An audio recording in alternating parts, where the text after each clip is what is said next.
Everyone thought the mistress had won.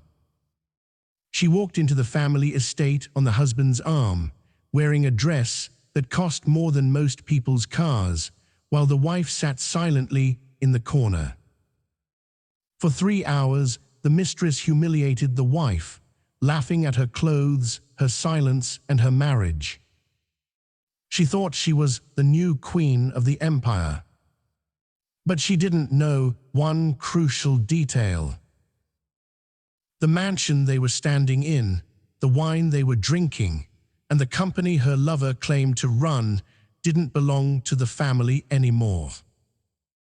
The name on the deed wasn't his. It was the wife's. And the eviction notice was already printed. The gravel crunching beneath the tires of the 1965 Rolls-Royce Phantom sounded like bones snapping. It was a violent sound, or at least that was how it sounded to Charlotte Sterling as she stepped out of her own modest sedan a few moments later. She watched from a distance as the Phantom came to a halt in front of the sprawling limestone steps of the Sterling Manor. The manor was a beast of a building, an architectural relic of old money nestled in the hills of Connecticut. It was the kind of place that demanded respect, silence, and proper attire. Charlotte smoothed the front of her navy blue dress. It was cashmere, understated, and expensive, but it lacked the flash that the Sterling family usually appreciated. She took a deep breath, the cold autumn air filling her lungs. Today was Beatrice Sterling's 70th birthday. Beatrice, the matriarch, the Iron Lady, the woman who could curdle fresh milk with a single raised eyebrow. But Charlotte wasn't anxious about Beatrice. She was anxious about the passenger emerging from the Rolls-Royce. The driver's door opened, and out stepped Lucas Sterling. Her husband. He looked dashing, as he always did.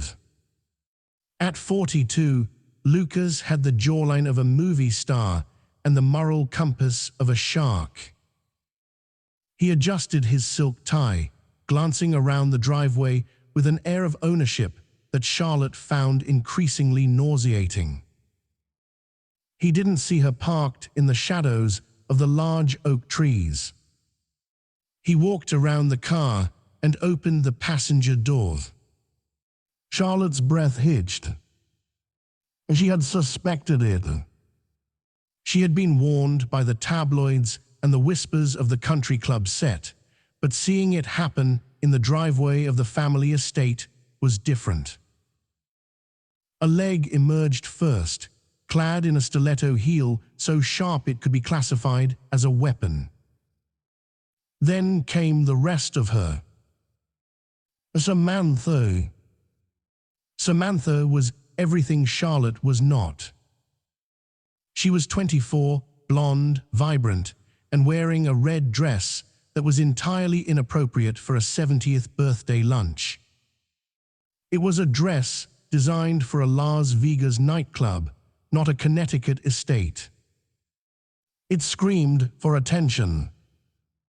Lucas offered Samantha his arm, and she took it, throwing her head back to laugh at something he said.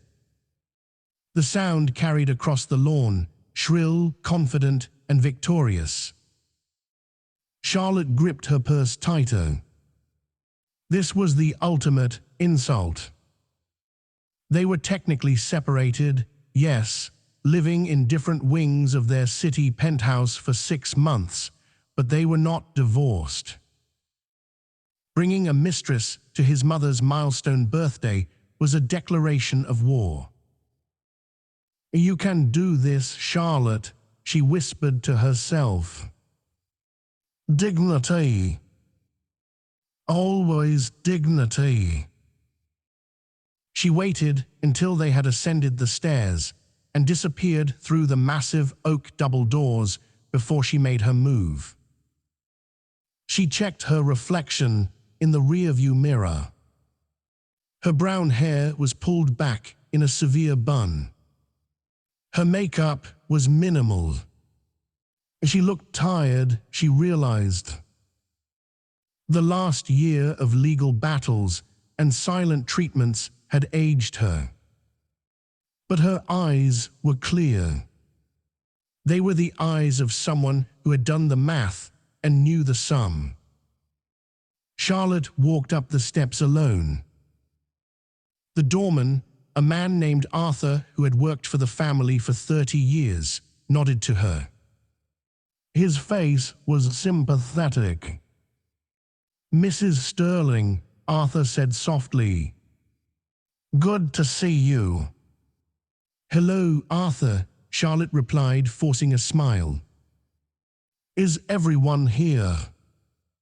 "Mr. Lucas just arrived," Arthur said, his voice dropping to a whisper. "He brought a guest. Madame Beatrice is in the drawing room. The atmosphere is tense." "I imagine it is," Charlotte said. "Thank you, Arthur." She stepped into the foyer. The smell of beeswax, old paper, and fresh lilies hit her. It was the scent of the Sterling legacy. Voices drifted from the drawing room to the left. She could hear the clinking of crystal and the low murmur of the cousins and aunts. And above it all, Samantha's voice. "Oh, Lucas tells me this place is practically falling apart, but I think it has potential," Samantha was saying. "With a little modernizing, of course. Get rid of these dusty, old portraits." Charlotte walked to the threshold of the room and stopped. The scene was like a tableau painting.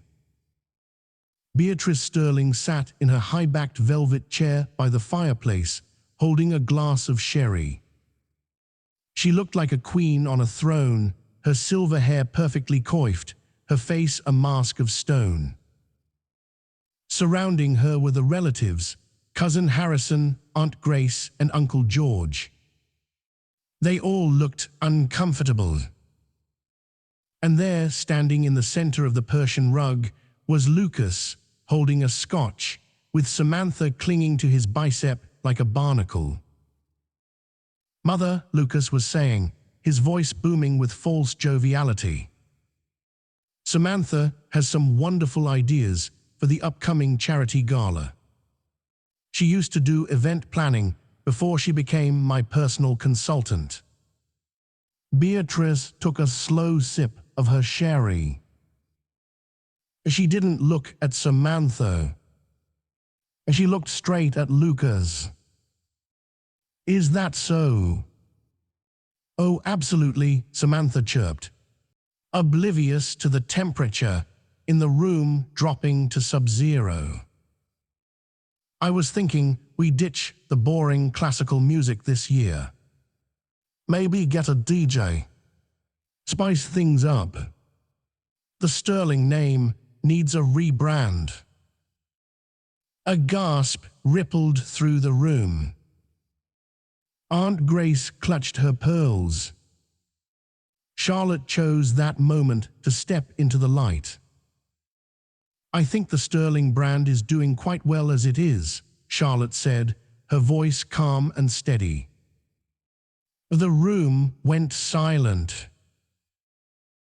Lucas spun around. His eyes widened, and for a split second he looked terrified. Then the arrogance returned. "Charlotte," Lucas said, his tone dripping with condescension. "I didn't think you'd come." "It's your mother's 70th birthday, Lucas," Charlotte said, walking further into the room. She ignored Samantha entirely and went straight to Beatrice. She bent down and kissed the older woman on the cheek. Happy birthday, Beatrice. Beatrice's eyes, usually cold, softened just a fraction. She patted Charlotte's hand. You're late, Charlotte. Traffic, Charlotte lied. And I had to stop to pick up your gift. Well, Samantha interrupted, her voice sharp. She stepped forward, physically blocking Charlotte from the group. It's awkward now, isn't it? I mean, Lucas said you guys were basically done. It's a little desperate to show up where you aren't wanted, don't you think? The silence that followed was deafening.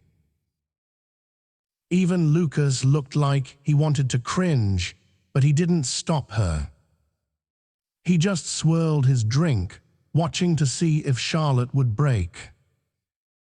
Charlotte turned slowly to face the girl in the red dress. Up close, Samantha was pretty, but her makeup was too heavy, hiding the youth beneath. I'm sorry, Charlotte said politely. I don't believe we've been introduced. I'm Charlotte Sterling, Lucas's wife. Samantha smirked. I know who you are. I'm Samantha. The future. Lucas let out a short, nervous laugh. Now, ladies. Let's not make a scene. Charlotte Samantha is my guest. Treat her with respect. Respect is earned, Lucas. Charlotte said quietly. Not imported. Samantha bristled. Excuse me. You think because you've been married for 10 years you own the place? Lucas told me everything. He told me how boring you are. How you wouldn't support his investments. How you're just dead weight. Samantha, Lucas warned, but it was weak. No, let her speak, Charlotte said, her face impassive. I'm interested to hear what my husband has been discussing with his employee. I am not an employee. I'm his partner. In every way that matters. And soon, when the divorce is finalized, I'll be the one standing next to him running this family. Beatrice cleared her throat. It sounded like a gavel banging in a courtroom. Dinner is served, Beatrice announced, standing up with surprising agility. Next to me. Why does she get to sit next to you? Samantha whined, looking at Beatrice. I'm the guest. Because, Beatrice said, her voice icy, I prefer the company of adults. The dining room of Sterling Manor was designed to intimidate. The table was mahogany, long enough to seat 20, and polished to a mirror shine. The walls were lined with oil paintings of ancestors who looked down on the diners with judgmental stares. The staff moved silently, placing plates of consommé in front of the guests. Charlotte sat to the right of Beatrice. She kept her posture perfect, her hands folded in her lap when not eating. Across the vast expanse of the table, down at the far end, Lucas sat with Samantha. The seating arrangement was a deliberate power play by Beatrice. It isolated the couple. They had to shout to be heard by the head of the table. So, Samantha yelled across the centerpiece of white roses. This soup is interesting. A little bland, though. Lucas passed the salt. It is consommé à la Rieni, Aunt Grace whispered, horrified. One does not add salt. I do, Samantha said, shaking the shaker vigorously. So, Beatrice, Lucas tells me you're thinking of stepping down from the board of Sterling Enterprises soon. Enjoying retirement. Beatrice continued to eat her soup, spoon moving rhythmically away from her. She didn't answer. Mother is considering her options, Lucas shouted, trying to bridge the gap. We've been discussing a transition plan. A transition plan? Charlotte asked, raising her voice slightly so it carried. I wasn't aware of that. Lucas shot her a glare. There are a lot of things you aren't aware of, Charlotte. You've never taken an interest in the business. I take an interest in the family. Charlotte corrected. Same difference. Samantha laughed, her mouth full of bread. Money is family. That's what Lucas says. And let's be honest, Charlotte, you came from nothing. You married into this. You're lucky Lucas kept you around this long. The cruelty of the statement hung in the air. It was true in a way. Charlotte's father had been a school teacher. She had met Lucas in college. She had no dowry, no trust fund. Just intelligence and grace. Money is a tool, not a personality, Charlotte said calmly. Says the woman wearing last season's Prada, Samantha sneered. She held up her hand, flashing a diamond bracelet. Lucas bought me this last week. It's from the Vault collection. Do you even have jewelry like this, Charlotte? Or did you sell it all to pay for your divorce lawyer? Lucas looked smug. He enjoyed seeing Charlotte taken down a peg. He had always resented her quiet intelligence. It made him feel small. With Samantha, he felt like a king. She worshipped him, or at least, she worshipped his credit card limit. I have everything I need, Charlotte replied. Oh, please, Samantha rolled her eyes. She turned to the cousin sitting near her, Harrison. So, Harrison, what do you do? Something boring with numbers. Harrison, a soft-spoken accountant, blinked. I manage the estate's tax compliance. Boring, Samantha declared. Lucas is going to change all that. When we take over, we're going to clean house. Fire the old staff, get some fresh blood. This whole place smells like a nursing home. Beatrice set her spoon down. The click against the china was sharp. Samantha, Beatrice said. Her voice wasn't loud, but it projected perfectly. Do you know the history of this house? Samantha blinked. Some old guy built it. My grandfather built it, Beatrice said.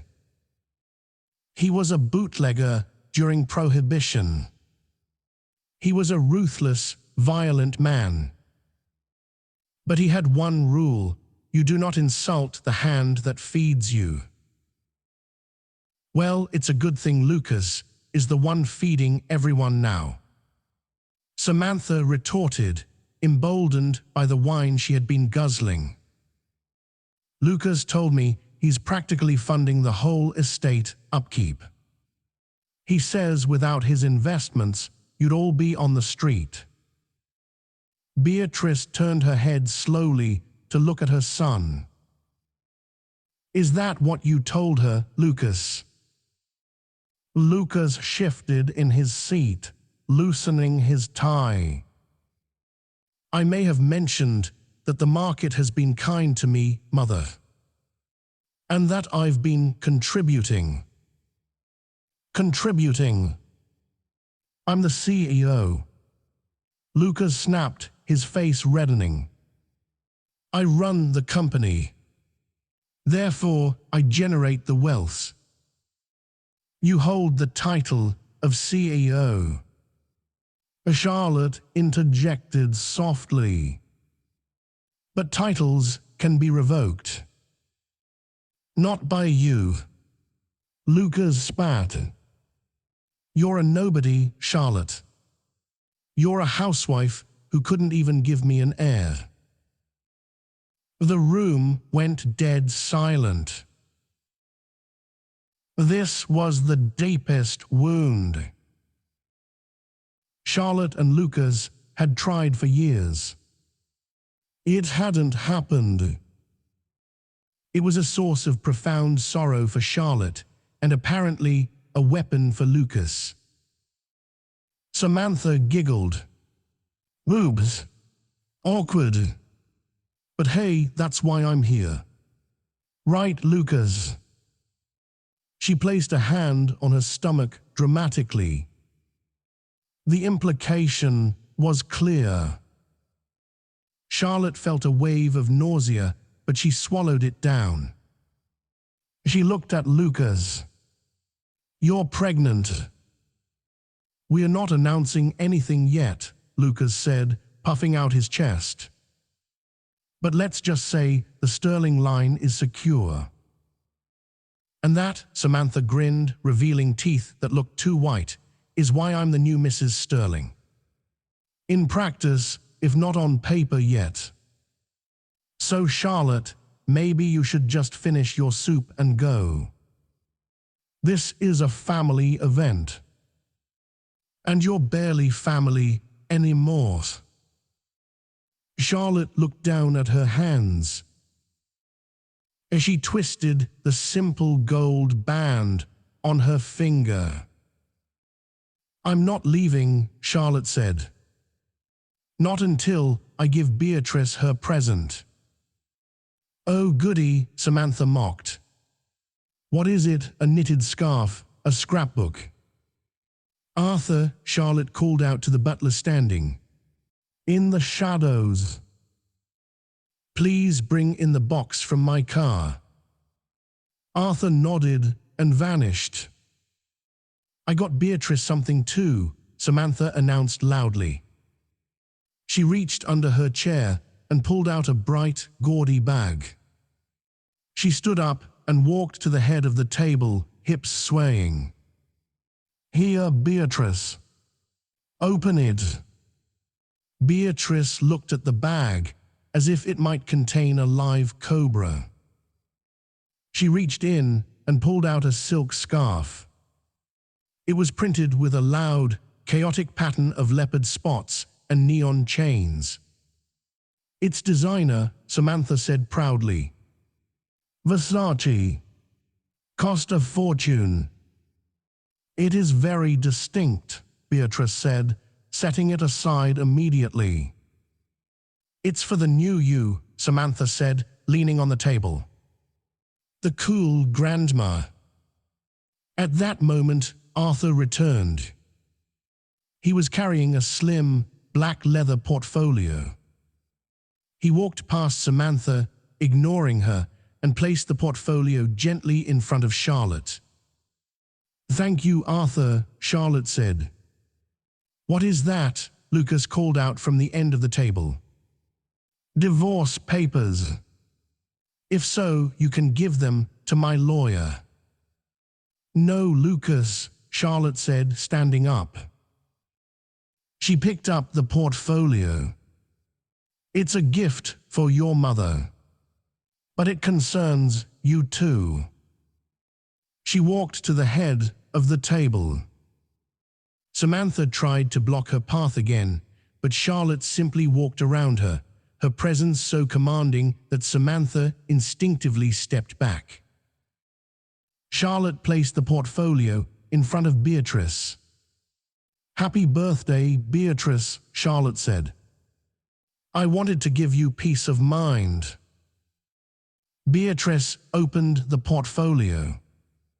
She put on her reading glasses. She read the first page, then the second. Her eyes widened. She looked up at Charlotte, shock written all over her face. "Charlotte," Beatrice whispered. "Is this real?" "It is," Charlotte said. "What is it?"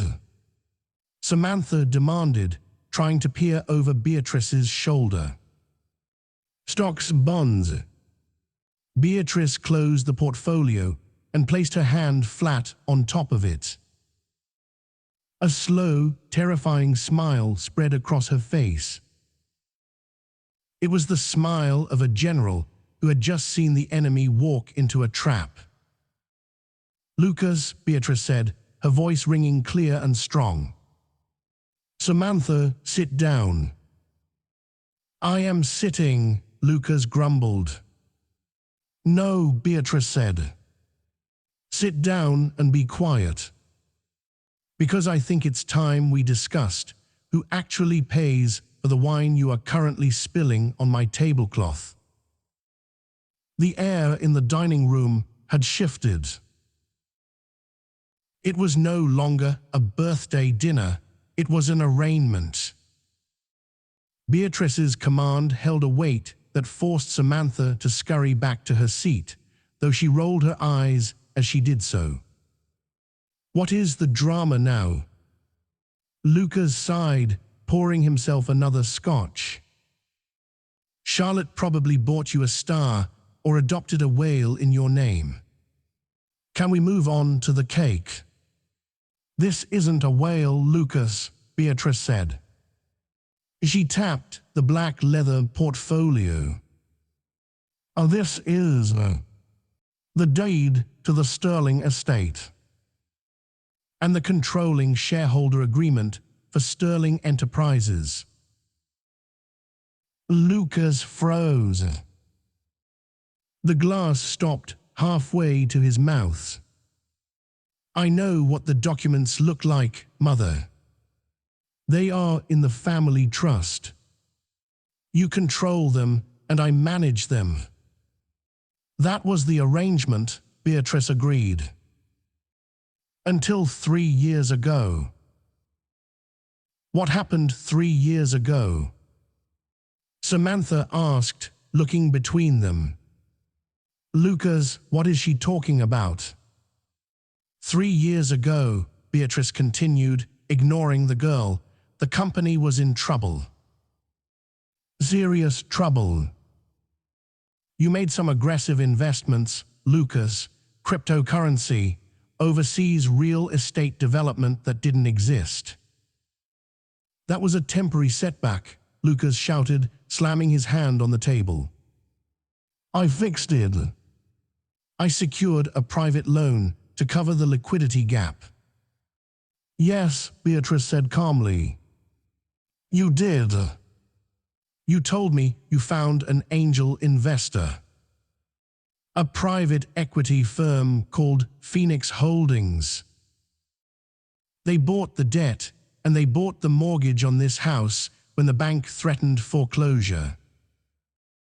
"Exactly," Lucas said, regaining some confidence. "I saved the company. I saved this house." "You borrowed money," Beatrice corrected. "A lot of money. And you put up everything as collateral. The company's stock, the estate, even the cars." "It's standard business practice," Lucas argued. "Phoenix Holdings is a silent partner. They leave me alone as long as the interest is paid." "And have you been paying the interest, Lucas?" Charlotte asked. Her voice was soft, but it cut through the noise like a razor. She was still standing next to Beatrice, her hand resting on the back of the matriarch's chair. Lucas sneered at her. "Of course I have. My finance team handles it. What would you know about it, Charlotte? You spend your days gardening and reading novels." "Actually," Charlotte said, "you haven't paid the interest in 6 months. Since you started seeing Samantha."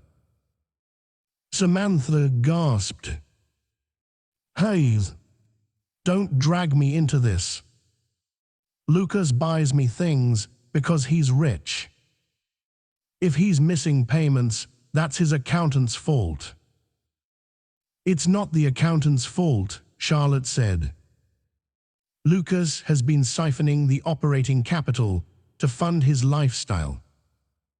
The trips to St. Tropez, the penthouse renovation, the diamond bracelet on Samantha's wrist." "You're lying," Lucas stood up, his face purple. "How would you know any of this? Phoenix Holdings is a shell company based in the Cayman Islands. Their identity is sealed."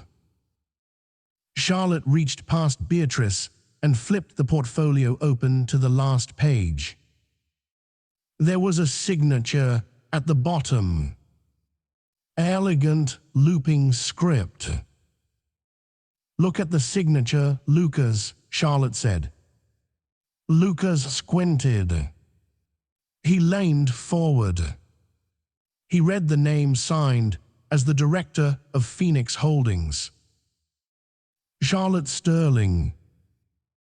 The color drained from his face so fast he looked like a corpse. He sat down heavily, missing the chair slightly and stumbling before righting himself.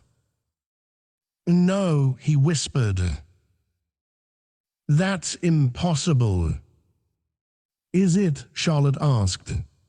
"My father wasn't just a schoolteacher, Lucas. He was a very early investor in software.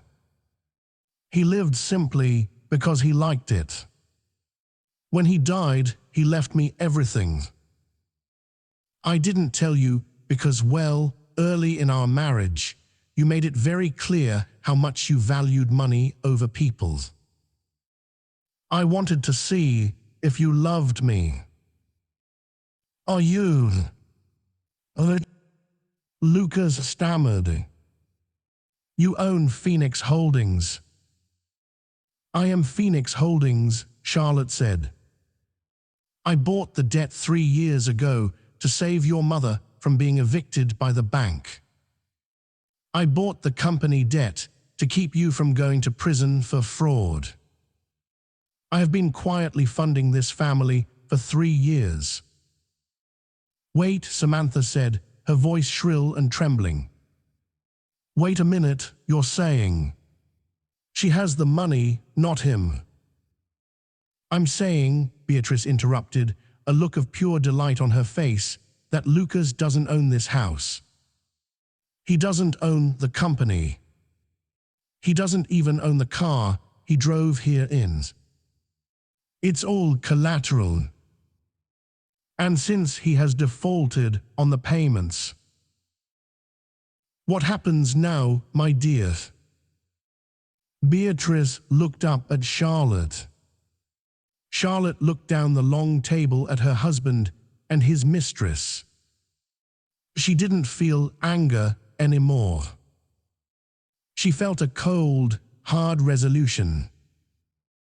"The loan is in default," Charlotte stated like a judge reading a sentence. "Per the contract Lucas signed, the lender has the right to immediate seizure of all assets." "You can't do this," Lucas pleaded, sweat beading on his forehead. "Charlotte, baby, we're married. What's yours is mine. Community property." "Actually," Charlotte said, pulling another document from the portfolio. Phoenix Holdings is an offshore entity established before the debt was purchased. And our prenuptial agreement, which you insisted on to protect your family wealth, keeps our business assets separate. You played yourself, Lucas. Samantha stood up. She looked at Lucas with disgust. You told me you were worth $50 million. I am. Lucas cried. On paper. If the stock goes up. The stock you don't own. Samantha screeched. She looked at Charlotte. Look, Charlotte Char. We got off on the wrong foot. I didn't know. He lied to me too. Sit down, Samantha. Charlotte said sharply. I'm not finished. Charlotte walked slowly down the length of the table. Her heels clicked on the hardwood floor. She stopped right behind Lucas. He smelled of fear and expensive cologne. For months, Charlotte said, I have watched you parade this woman around town. I have watched you drain the company accounts. I have stayed silent because I wanted to give you a chance to do the right thing. I hoped you would snap out of this midlife crisis. She looked at Samantha. And you came into my home, technically my home, and insulted me. You mocked my clothes, which I bought with my own money. You mocked my marriage. You mocked my inability to have children. Charlotte leaned in close to Samantha's face. But here is the twist, Samantha. Do you know why Lucas is really broke? It's not just the bad investments. Why? Samantha whispered. Because he's been paying blackmail. Charlotte said. Lucas put his head in his hands. Charlotte, don't. Blackmail? Beatrice asked from the head of the table. For what? Tell her, Lucas. But he told me I was carrying his first heir. He lies, Samantha, Charlotte said. It's what he does. He lied to me. He lied to his mother. He lied to Valerie. And he lied to you. Charlotte stood straight up and smoothed her dress. And now, she said, I'm calling the loan. The revelation of the secret family in Chicago hit the room like a physical blow. The air in the dining room seemed to be sucked out, leaving everyone breathless. For a moment, the only sound was the ticking of the grandfather clock in the hallway, counting down the seconds of Lucas Sterling's demise. Samantha was the first to break the paralysis. She didn't scream initially. She just stared at Lucas, her eyes wide and wet, processing the information. Chicago, she whispered, her voice trembling. Valerie, you told me you went to Chicago for board meetings. You told me you were securing the Midwest distribution hubs. Lucas ran a hand through his hair, destroying his perfect coiffure. He looked trapped, his eyes darting from his mother to his wife to his mistress. Samantha, listen, it's complicated. It happened before I met you. It was a one-time thing, that turned into a situation. A situation, Charlotte repeated, her voice cutting through his panic.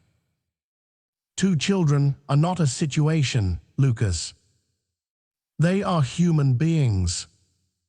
Boys. Twins. 7 years old. Their names are Michael and Gabriel. Did you know their names, Beatrice? Beatrice was gripping the edge of the mahogany table so hard her knuckles were white. Her face was a mask of shock. "A grandchildren," she murmured. "I have 7-year-old grandsons I have never met." "I was protecting you," Lucas shouted, turning to his mother. "I knew how much you valued the sterling bloodline purity." "Valerie, she's a waitress. She's not from our world.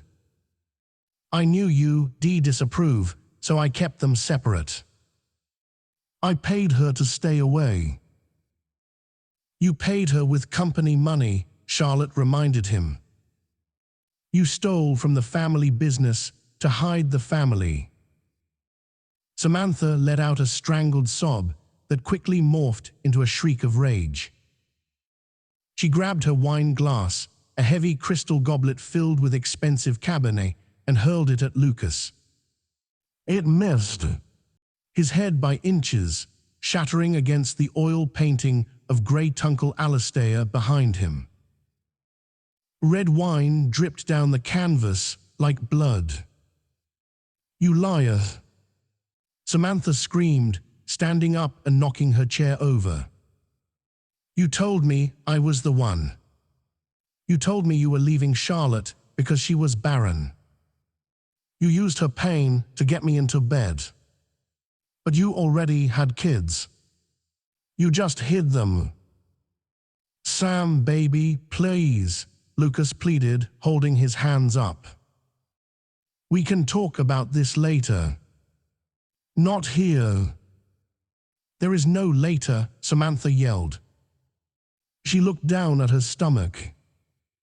"What about this? Is this just another situation for you? Are you going to stash me in a condo in Florida and visit me twice a year while you find a 3rd woman?" "He can't stash you anywhere," Charlotte interjected calmly. "He has no money, remember." Samantha froze. The reality of the financial situation crashed into the emotional betrayal. She looked at Lucas with new eyes, not the eyes of a lover, but the eyes of an investor realizing the stock has hit 0. "That's right," Samantha said, her voice dropping to a dangerous hiss. "You're broke. You're worse than broke. You're in debt to her." She pointed a manicured finger at Charlotte. "I can fix this," Lucas insisted, though his voice lacked conviction. "Charlotte, be reasonable. We can work out a payment plans. I'm still the face of Sterling Enterprises. If you oust me, the stock will tank. You need me." Charlotte laughed. It wasn't a bitter laugh. It was a light, airy sound of genuine amusement. "Oh, Lucas, you really don't pay attention, do you? The market hates you. The stock has been sliding for 2 years because of your erratic behavior. The board has been begging for a change.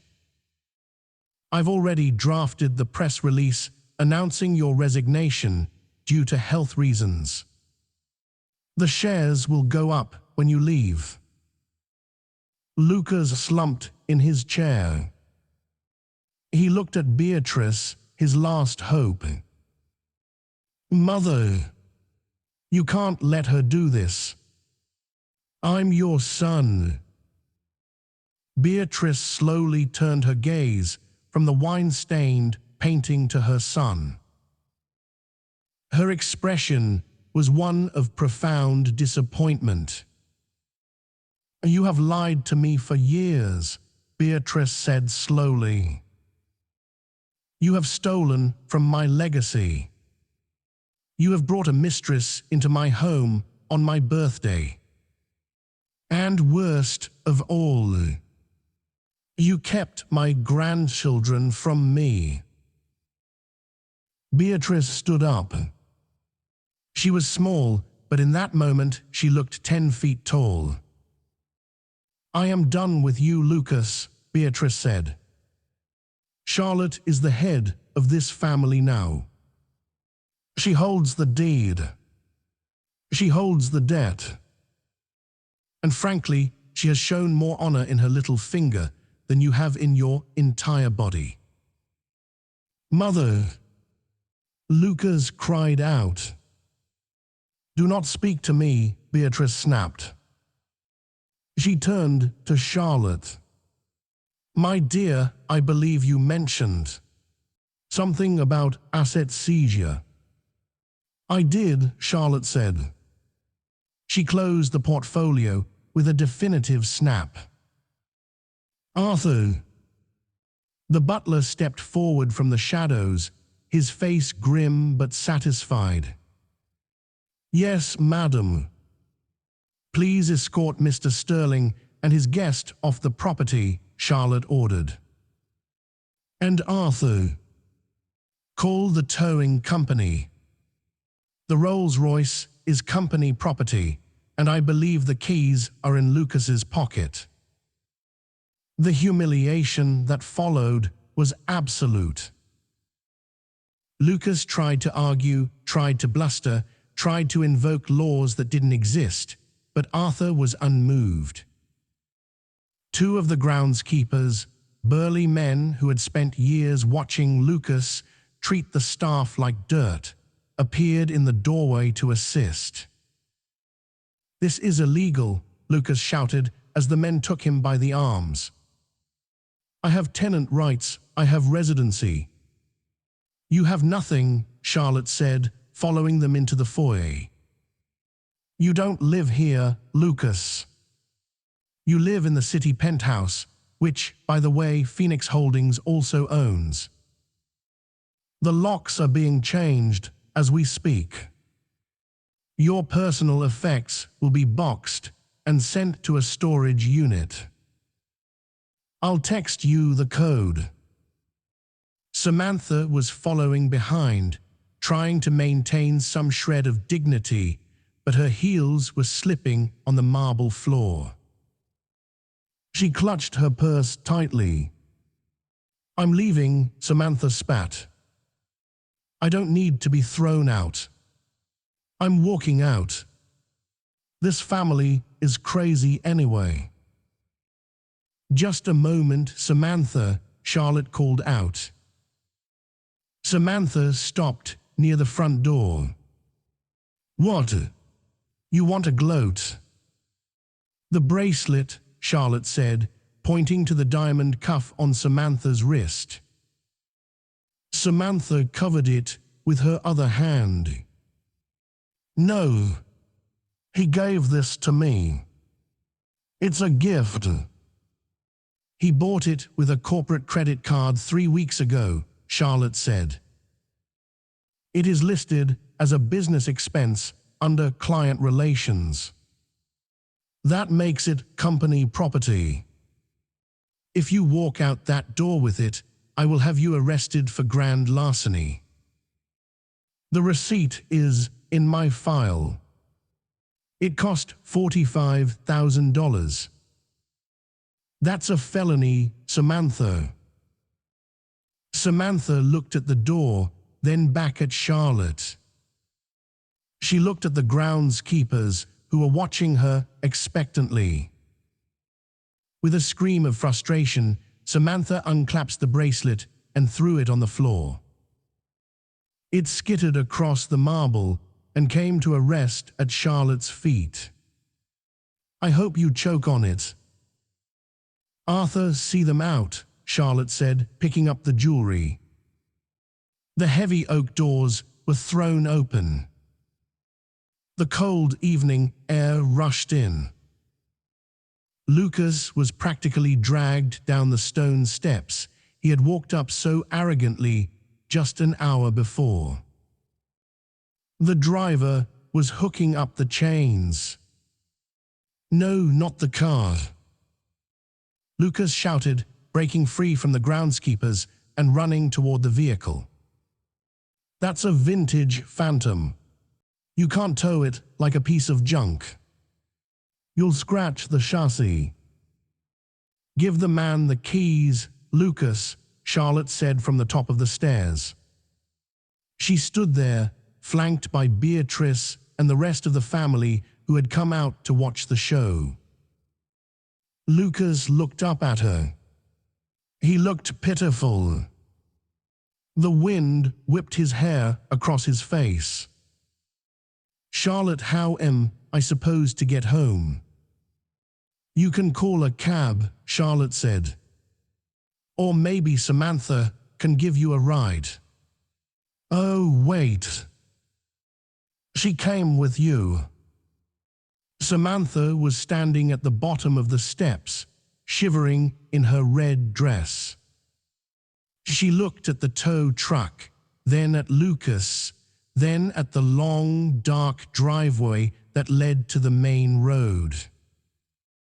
It was a 3-mile walk to the gate. I'm not walking, Samantha declared. She pulled out her phone.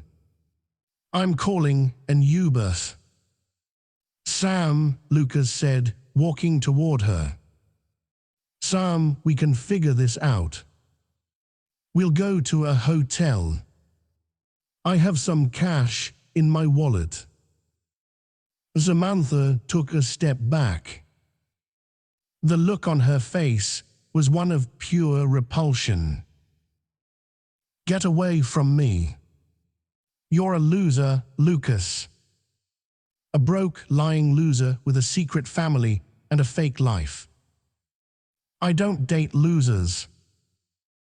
But the baby. Lucas reached for her. There is no baby. Samantha snapped. I lied. I just wanted to lock you down before the divorce. God, you are so gullible. The silence that followed that admission was heavy.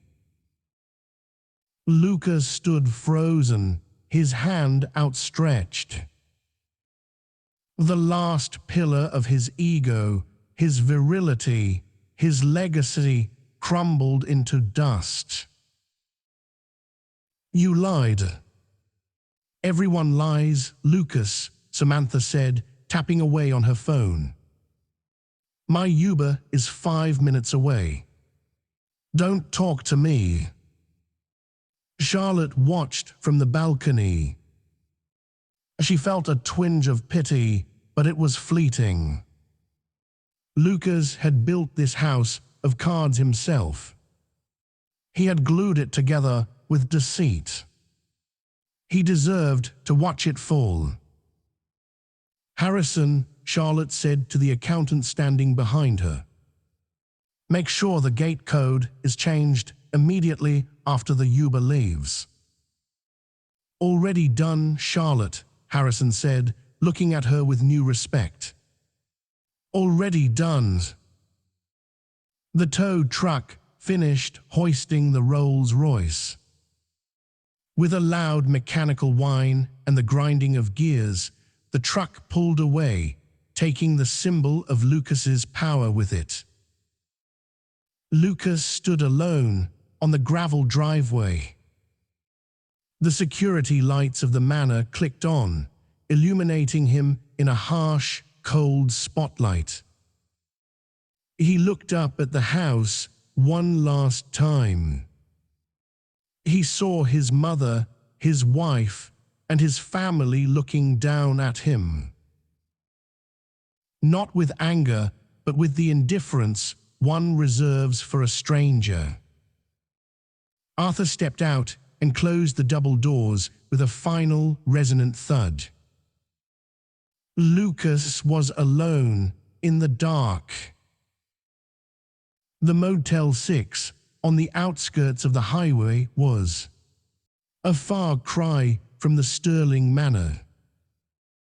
The neon sign buzzed with an irritating flicker, and the room smelled of stale cigarettes and lemon cleaner. Lucas sat on the edge of the sagging mattress, his head in his hands. He had been there for 3 days. Samantha had left him on the driveway. Her Uber had arrived, she had hopped in, and she hadn't even looked back as the car drove away. Lucas had been forced to walk the 3 miles to the main road in his Italian leather shoes, blisters forming with every step. He had hitchhiked to the nearest town. He had tried to use his credit cards. Declined. All of them. American Express, Visa, the corporate black card. Charlotte had been thorough. She hadn't just frozen the accounts, she had scorched the earth. He had $200 in cash in his wallet. That was it. That was his net worth. He checked his phone. No new messages. His friends, the drinking buddies, the investment bankers, the sycophants who used to laugh at his jokes, had all gone silent. News traveled fast in their circle. Lucas Sterling was toxic. He was radioactive.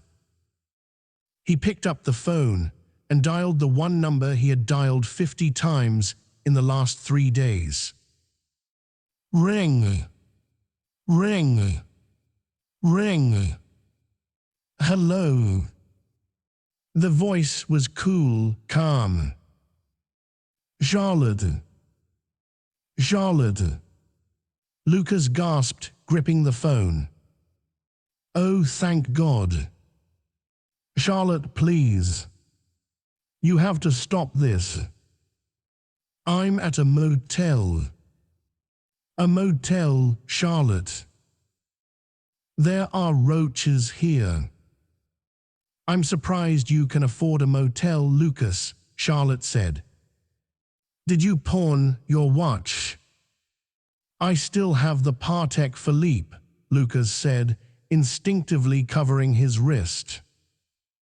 Charlotte, we need to talk. I know I messed up. I know. But we've been married 10 years. You can't just throw me away like trash. I didn't throw you away, Charlotte replied. He felt tears streaming down his face. I'll go to therapy. I'll cut off Valerie. I'll never speak to Samantha again. I'll sign whatever you want. Just let me come home. Please. I'm scared, Charlotte. There was a long pause on the other end of the line. For a second, Lucas thought he had gotten through to her. He thought about the soft-hearted woman he had married, the one who rescued stray cats and cried at movies. Lucas, Charlotte said, her voice softer now. Do you remember our 2nd anniversary? Yes.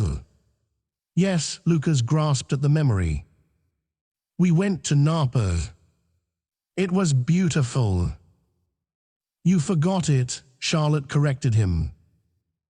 You were in Vegas with your friends.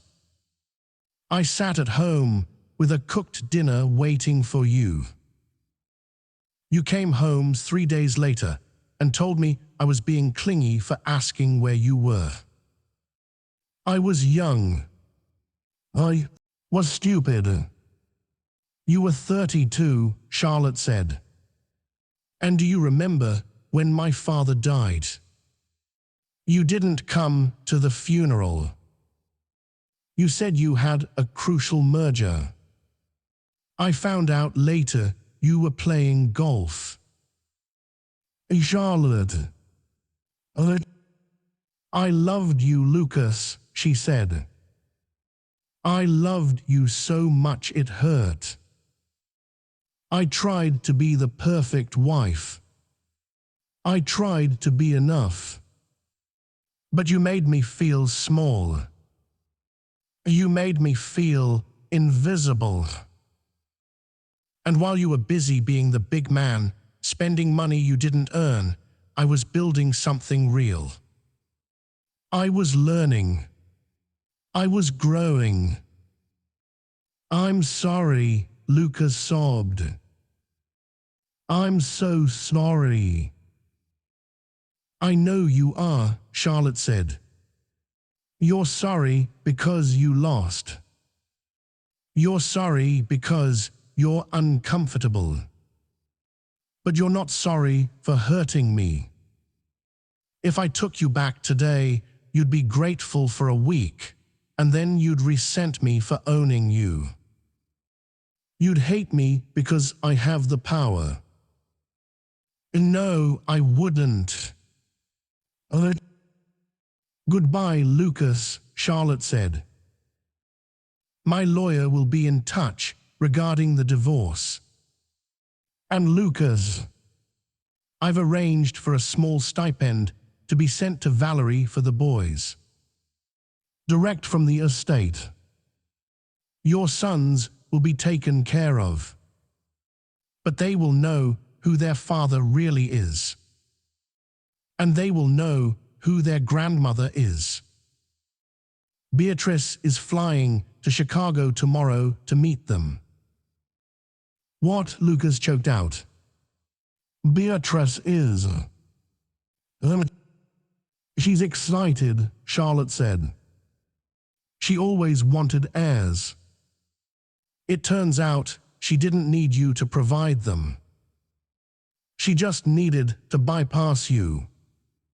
Goodbye. The line went dead. Lucas stared at the phone. He threw it across the room. It hit the wall and cracked, but he didn't care. He lay back on the bed and stared at the water-stained ceiling. The silence of the motel room was louder than any screaming match. He was truly, utterly alone.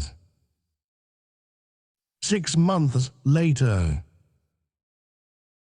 The morning sun sliced through the floor-to-ceiling glass windows of the Sterling Enterprises boardroom, illuminating a space that had been radically transformed.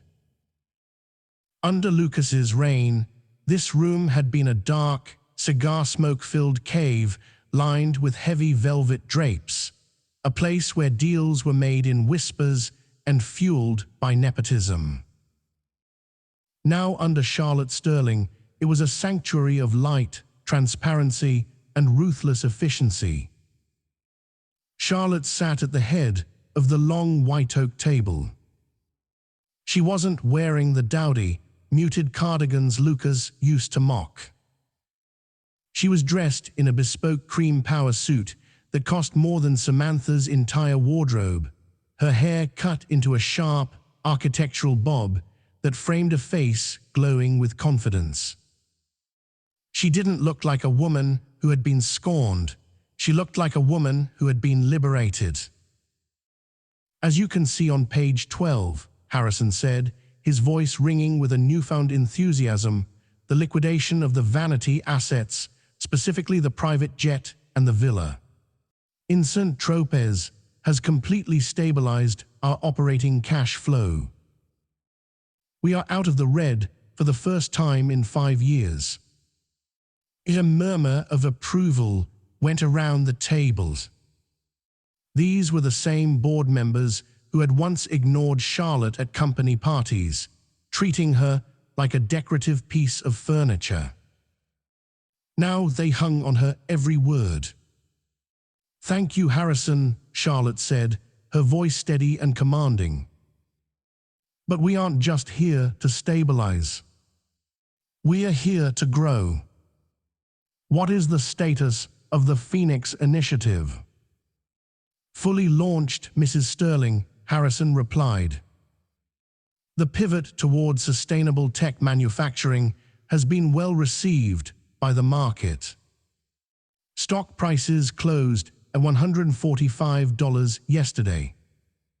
That's a 40% increase since the transition." Since the transition. That was the polite corporate euphemism for the day Charlotte had walked in, fired her husband, and evicted his mistress. "Excellent," Charlotte nodded, closing her laptop. "Let's approve the employee profit-sharing bonuses. The staff stuck with us through the chaos. They deserve to reap the rewards of the peace." Meeting adjourned. As the executives filed out, offering firm handshakes and respectful nods, Charlotte remained in her chair for a moment, looking out at the city skyline.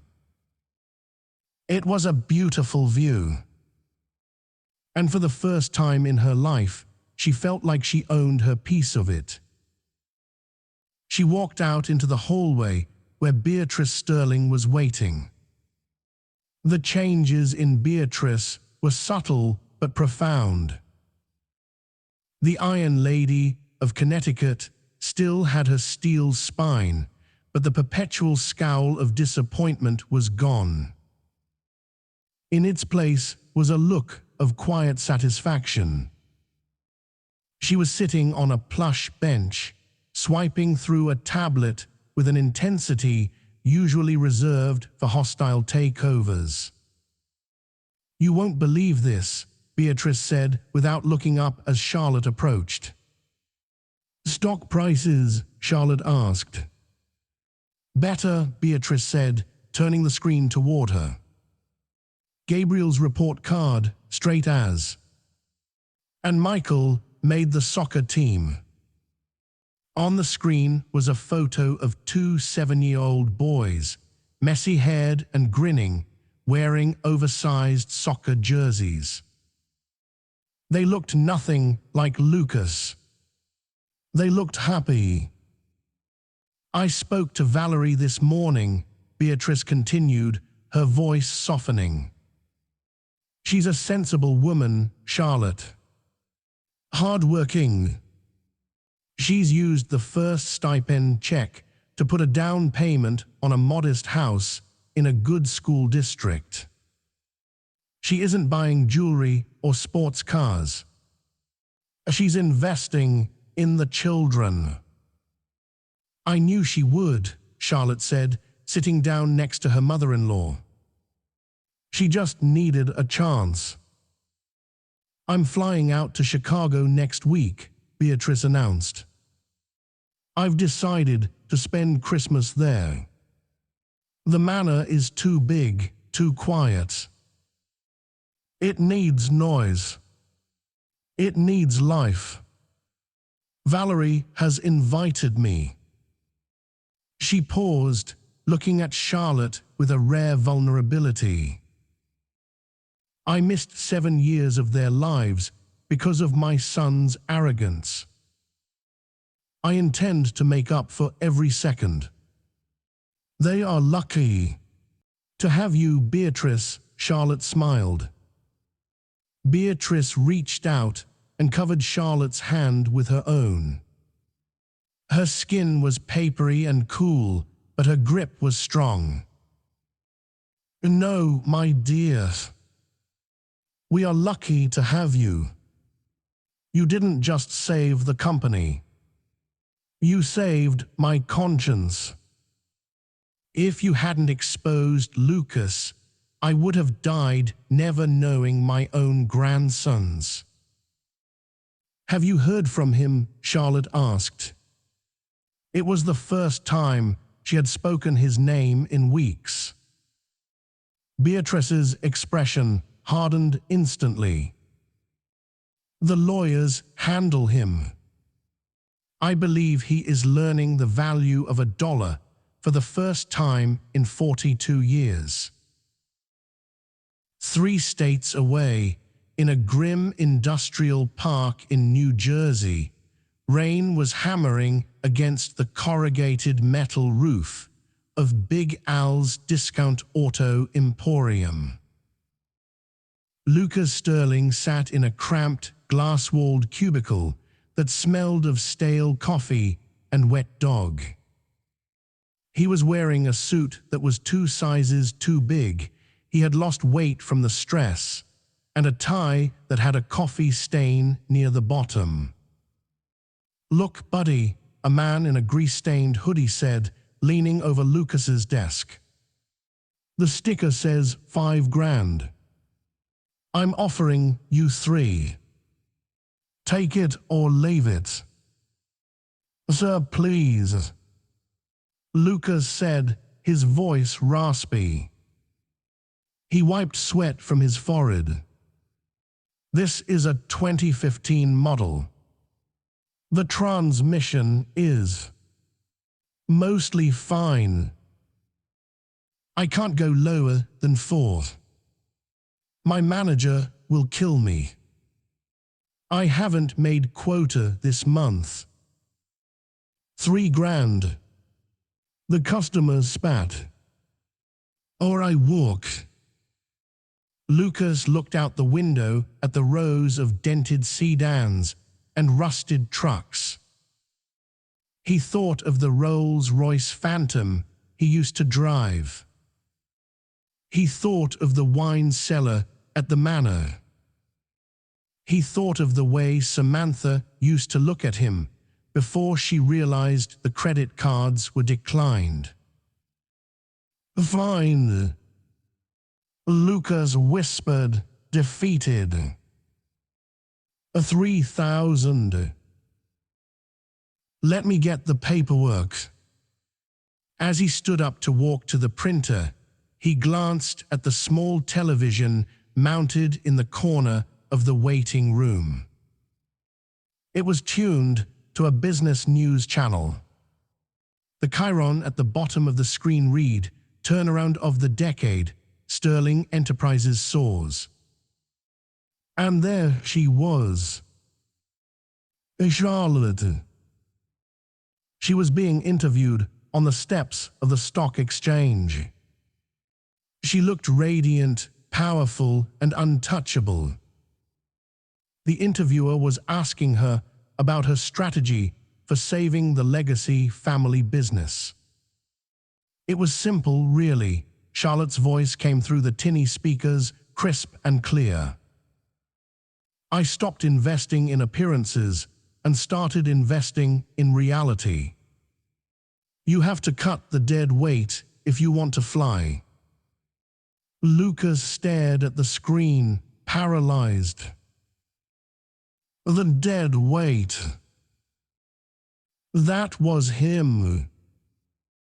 "Hey, buddy, where's my contract?" the customer yelled, banging on the desk. Lucas snapped out of his trance. He looked at Charlotte's smiling face one last time, a face he had underestimated for a decade, and then looked down at the cheap, carbon copy paper in his hand. "Coming," Lucas muttered. "I'm coming." Back in the city, Charlotte walked out of the skyscraper and onto the busy sidewalk. The air was crisp, signaling the coming winter, but she felt warm. A sleek black town car was waiting at the curb. The driver, a new hire named James, opened the door for her. Heading home to the manor, Mrs. Sterling, James asked. Charlotte paused. She looked at the building behind her, the empire she had conquered. She thought about the empty manor in Connecticut. It was a beautiful house, but it was filled with ghosts of a marriage that had been a lie. Beatrice would be in Chicago. The house would be empty. No, Charlotte said, a slow smile spreading across her face. She reached into her purse and pulled out her passport. It had been sitting there for a week, a silent promise she hadn't quite committed to until this very moment. "Take me to JFK, James," she said. "Traveling for business, ma'am." No, Charlotte laughed, and the sound was light, free, and genuinely happy. "Strictly for pleasure. I've always wanted to see Paris in the autumn. And for the first time in my life, I don't have to ask anyone for permission, and I don't have to wait for anyone to come with me." She slid into the leather seat of the car. As the vehicle pulled away, merging into the stream of traffic, Charlotte rolled down the window. She let the wind catch her hair. She wasn't Charlotte the victim, or Charlotte the wife, or even just Charlotte the CEO. She was simply Charlotte. And that was more than enough. The city lights blurred into streaks of gold as she sped toward the horizon, leaving the wreckage of the past in the rearview mirror, finally, truly free. And that is the story of how Charlotte Sterling turned the tables on her cheating husband and his arrogant mistress. It's a powerful reminder that dignity and intelligence are the most dangerous weapons you can own. Lucas thought money was power, but he forgot that the person who signs the checks is the one who really holds the crown. Charlotte didn't just win the divorce, she won the war, the family, and her freedom. What would you have done if you were in Charlotte's shoes? Would you have kicked them out immediately or waited for the perfect moment like she did? Let me know in the comments below. If you enjoyed this story of karma and justice, please hit that like button. It really helps the channel grow. Don't forget to subscribe and ring the bell so you never miss a new story. I post dramatic, real-life inspired stories every week. Thanks for watching and see you in the next video.